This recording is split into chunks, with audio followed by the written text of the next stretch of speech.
Online dating, well, you can either be really successful or it can really suck. If it's been a not so good experience for you, or you're wondering about doing it, but you've heard there's a lot of losers and commitment phobes, then listen to the tip that I've got for you that you can make online dating more successful for you.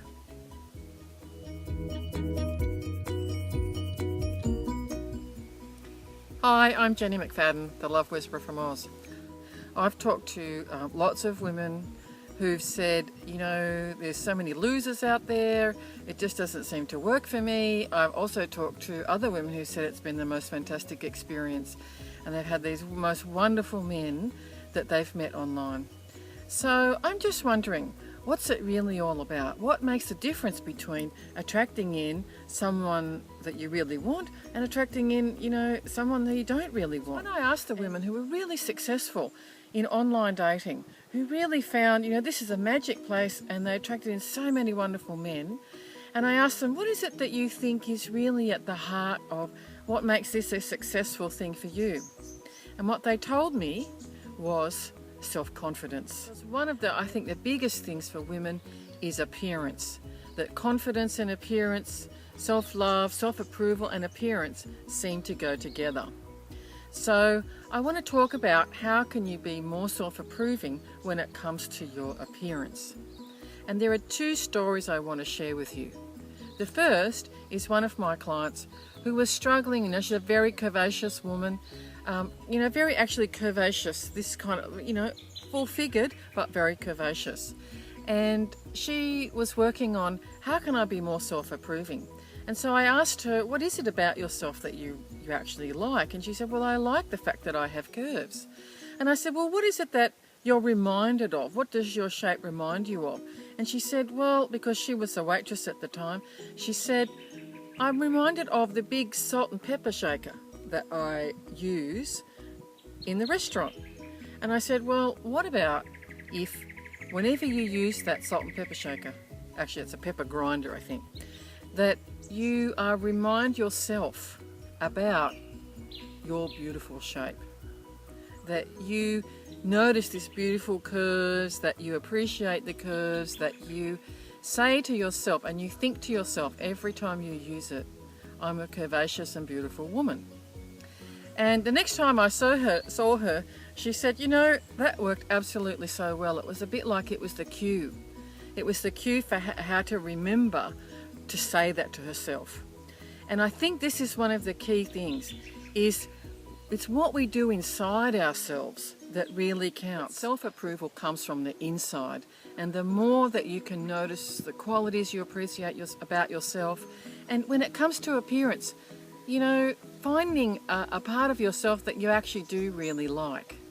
And like the girl with the pepper grinder, what's a cue?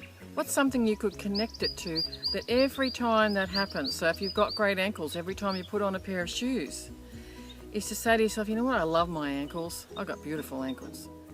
So take out your mirror, have a look at yourself, and allow yourself to really see the you that you're willing to be approving of, and make a start from that point. Because a strong woman who believes in herself puts out a vibration that attracts the kind of man she's looking for. And what I'm suggesting here is that this is a first step. Most of us are not self-approving, and we look to the external world to provide the support and the approval that we're looking for.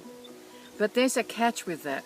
The catch is, whilst you rely on the external world for approval, you're actually giving away your power.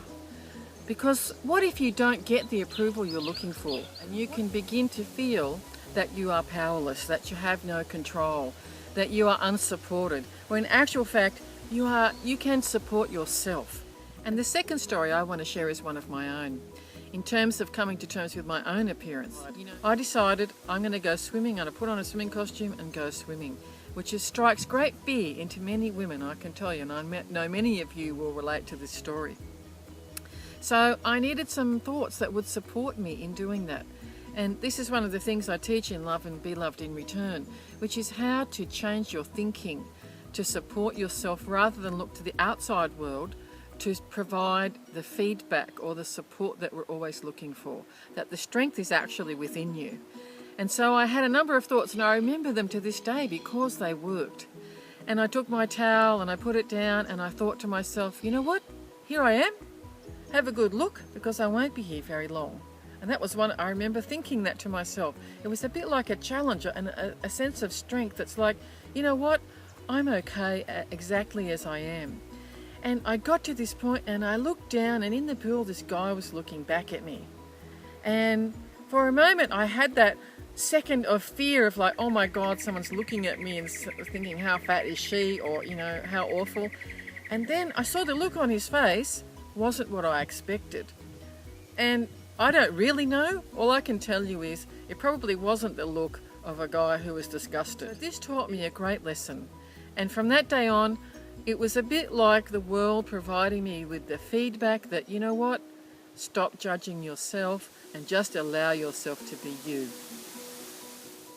So when it comes to the dating scene, I encourage you now to begin to look at yourself with new eyes, to be willing to see the things about you that you can be approving of.